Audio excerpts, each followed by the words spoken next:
A muchos les gustaría algún día hacer una expedición de safari y conocer emblemáticas regiones como el Serengeti o Kilimanjaro, aunque muchos de ellos no saben que estos hermosos lugares están en Tanzania, un país que es en realidad la fusión de dos países y que su memoria histórica tiene el pasado colonial de una potencia árabe, algo que no se escucha todos los días. ¿Te interesa conocer la historia de Tanzania? Dale, entonces quédate hasta el final del video. Pero antes, te invito a que visites mi canal secundario, Mapa Político.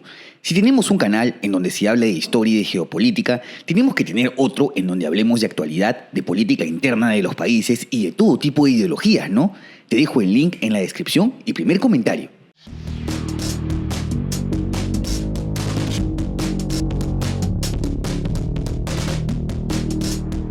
Tanzania es uno de los lugares continuamente habitados más antiguos del mundo. En la garganta de Olduvai, al norte del país, se han encontrado fósiles de Homo habilis, probablemente la primera especie humana con una antigüedad de 1.9 millones de años. Por tal motivo, es que en Tanzania encuentras tanta variedad lingüística que incluye pueblos que hablan idiomas aislados como los Hadza o los Andawe. Estas etnias mantienen hasta hoy su estilo de vida cazador-recolector. Las primeras olas migratorias son los pueblos cushitas afroasiáticos relacionados a los somalíes, cuyos descendientes son los actuales pueblos Iraq y Gorowa, que aún habitan en el actual Tanzania. Otros pueblos que emigraron hacia el país fueron algunos pertenecientes a los nilóticos como los Daatoga, hasta hoy asentados en la región norte. No podían faltar también las migraciones bantúes desde hace unos 2.300 años, que actualmente corresponden al 95% de la población tanzana, como los Pare, los Aya y especialmente los Swahilis, cuyo idioma es oficial hoy en día en el país y de donde sale esta famosa frase. Hakuna Matata. ¿Qué? ¡Hakuna Matata! Probablemente la razón por la que tantísimos pueblos se asentaron en Tanzania es por su amigable geografía para la habitabilidad, llena de diversos lagos y parques naturales llenos de recursos. Esto conllevó a que los diversos pueblos no entren en una competencia por los recursos y no se formen estados organizados por varios siglos. Todo esto cambiaría con la llegada de los primeros extranjeros de fuera del continente africano. Y no, esta vez no fueron europeos como de costumbre, sino comerciantes musulmanes de la península arábiga, más específicamente del Imanato de Omán. Estos comerciantes llegarían a las costas africanas orientales trayendo la influencia de la religión musulmana y del idioma árabe, así como las ideas del desarrollo urbano. Es así que se van formando una serie de ciudades-estado en las costas de Tanzania, entre las que se destacó Kilwa. Para mediados del siglo X después de Cristo, nace el Sultanato de Kilwa, como su nombre lo indica, un estado musulmán centrado en esta ciudad y fundado por una dinastía árabe, pero que gobernó sobre una población swahili. Este estado duraría casi 6 siglos y en este lapso se expande por toda la costa de la actual Tanzania, alcanzando partes de los actuales Mozambique y Kenia. Si bien Kilwa no hizo parte integral de Omán, tuvo mucho contacto y recibió bastante influencia de este país árabe. Adelantándonos al siglo XV, la dinastía árabe que gobernaba sobre Kilwa comienza a declinar y el país se va fragmentando en diversos estados más pequeños. Esto coincide con la llegada de los primeros europeos que asentaron en las costas del África Oriental, los portugueses, que iban fundando algunas factorías como las de Mombasa en Kenia. Por tal motivo, es que estos estados, en donde el Islam ya estaba generalizado, optaron por recibir la protección de Omán, quien finalmente anexa el territorio a su imperio, llamando a esta región como Zanzíbar, que es el nombre de la isla principal adyacente a las costas tanzanas. Es decir, la costa de la actual Tanzania se convierte en una parte del imperio marítimo de Omán, algo que te apuesto que no te lo esperabas. Durante este periodo, el comercio en el país floreció aún más gracias a su privilegiada posición geográfica en medio de las principales rutas comerciales del Océano Índico, así como por la gran cantidad de recursos que tenía el país, tales como el oro y los esclavos. Esto conllevó a que durante el siglo XVII, Omán pueda expandir su territorio por la costa de Zanzíbar hasta obtener los puertos de Mombasa y Malindi de los portugueses, quienes, dicho sea de paso, comenzaban su decadencia como imperio marítimo, por lo que se enfocaron en conservar sus territorios sureños en el actual Mozambique. En 1824, el entonces sultán de Omán, Said bin Sultán de la dinastía Busaid, mueve la capital de su imperio a la ciudad Zanzíbar. En este periodo se intensifica el comercio de esclavos al punto que entre el 65 y 90% de los swahilíes del país fueron esclavizados. No obstante, tras la muerte de Said bin Sultán, se da una crisis sucesoria en la que dos de sus hijos lucharon por el poder, lo que conllevó a que el imperio omaní sea fragmentado en 1856 en dos estados, Mascate y Omán, y el sultanato de Zanzíbar, el cual fue gobernado por Majid bin Said. En este periodo comienza la influencia de una nueva potencia europea que ya contaba con amplia presencia en el continente africano, el Reino Unido, quien consigue la autorización del entonces rey de Uganda, en el actual Uganda, para enviar misiones evangelizadoras. Todo esto era lógicamente un plan del explorador Henry Morton Stanley para ir ganando influencia en la región.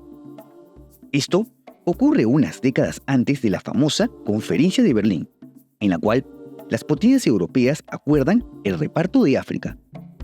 En cuanto a Zanzíbar, su territorio sería repartido entre Alemania y el Reino Unido. El primero de ellos tomaría la mayor parte de la franja continental que corresponde con toda la actual costa tanzana, a la que se agregaría el resto del territorio del país. Todo esto fue conocido como Tanganica. Es así que los alemanes fundan en 1885 el África Oriental Alemana, que estaba compuesta por Tanganica, Ruanda y Burundi. En este corto periodo de dominio sobre África, los alemanes cometieron un tremendo abuso de poder en el que intentaron forzar a los nativos de Tanganica para trabajar en las plantaciones de algodón. Esto conllevó a que se alcen en la rebelión Maji Maji, la cual fue sofocada por los alemanes, quienes asesinaron hasta 75.000 nativos.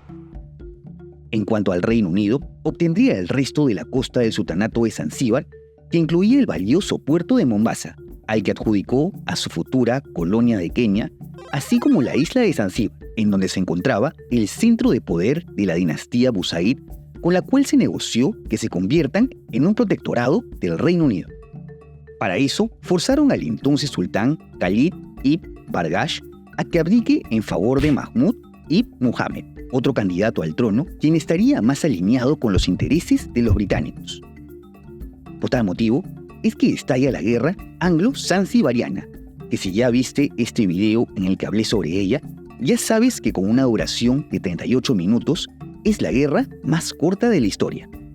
Tras la victoria británica, el remanente de Zanzíbar, que comprendía solo las islas adyacentes a las costas tanzanas, se convierte en un protectorado británico. Esto ocurre 2 décadas antes de la Primera Guerra Mundial, en donde británicos y alemanes estuvieron en bandos opuestos. Tras la victoria de los aliados, Alemania se vio forzado a ceder todos sus territorios en África y en el caso de Tanganica pasaría ahora bajo soberanía británica. No obstante, esto no significó la unión de ambos territorios, que fueron administrados de manera diferente. Por un lado, Tanganica tuvo el estatus de colonia, mientras que Zanzíbar continuó como un protectorado, en donde incluso se mantuvo a la dinastía Busaid como la reinante. Aunque claro, siempre alineada con los intereses británicos. Durante la Segunda Guerra Mundial, unos 100.000 soldados de Tanganica fueron enviados a pelear por los aliados para la campaña del África en Somalia y Etiopía para luchar contra los italianos, a Madagascar para combatir a la Francia de Vichy e incluso a Birmania en contra de los japoneses. Esto representó casi el 30% del total de combatientes africanos que lucharon del bando aliado. Tras este episodio, y ante el tremendo debilitamiento del Imperio Británico, comienza el periodo de descolonización de África, en el cual Tanzania no sería la excepción. En 1961, la parte continental del país obtiene su independencia como la República de Tanganica, que se unió a la Mancomunidad de Naciones y que tuvo a un importante personaje de ideas nacionalistas y unionistas como líder, Julius Nyerere. En cuanto al sultanato de Zanzíbar, su independencia fue más complicada debido a que aún se mantenía el reinado de la dinastía Busaid, la cual fue abolida recién en 1964 mediante la Revolución de Zanzíbar. Tras el derrocamiento del último sultán, se pone fin a varios siglos de dominio de una minoría árabe sobre la población africana. Nace así la República de Zanzíbar, gobernada por Abeid Karume. Resulta que el nuevo gobernante era partidario de las ideas unionistas de Nyerere y en abril de 1964 se realiza la unificación de Zanzíbar, que tenía esta bandera, y de Tanganica, que tenía esta otra, para dar el nacimiento de la República de Tanzania, con Nyerere como presidente y Karume como vicepresidente. El nombre del país sería la fusión de Tan y San, las primeras sílabas de ambos países fusionados. La visión de Nyerere no se limitaba a unir Tanganica y Zanzíbar, sino que inició negociaciones con los líderes de los también independizados Kenia y Uganda, también antiguas colonias británicas, con una mayoría swahili, para formar una posible unión de los tres países, algo que finalmente no se concretó, especialmente por el derrocamiento de Obote en Uganda en favor del inicio de la sanguinaria dictadura de Idi Amin. No obstante, Nyerere sí tuvo un éxito rotundo en crear una identidad común en Tanzania, a pesar de la tremenda diversidad étnica en donde hasta el día de hoy se hablan hasta 130 idiomas diferentes. Esto se ve plasmado en que Tanzania es uno de los pocos países africanos en donde no se dio ninguna guerra civil, a pesar de ser sumamente diverso. En política exterior, las relaciones con la Uganda de Idi Amin se deterioraron al punto de que estalló una guerra en 1978. En ella, la Tanzania de Nyerere consigue la victoria, logrando el derrocamiento de Idi Amin. El problema es que esto dejó una tremenda inestabilidad en Uganda, en donde estalla una guerra civil en la que Tanzania volvió a intervenir en favor de Milton Obote sin resultados favorables. Es decir, tantos años de intervención causaron problemas económicos en el país. En 1985, Nyerere muere luego de 21 años de gobernar a su país y en 1992 se promulga una nueva constitución en donde se permite el multipartidismo en Tanzania.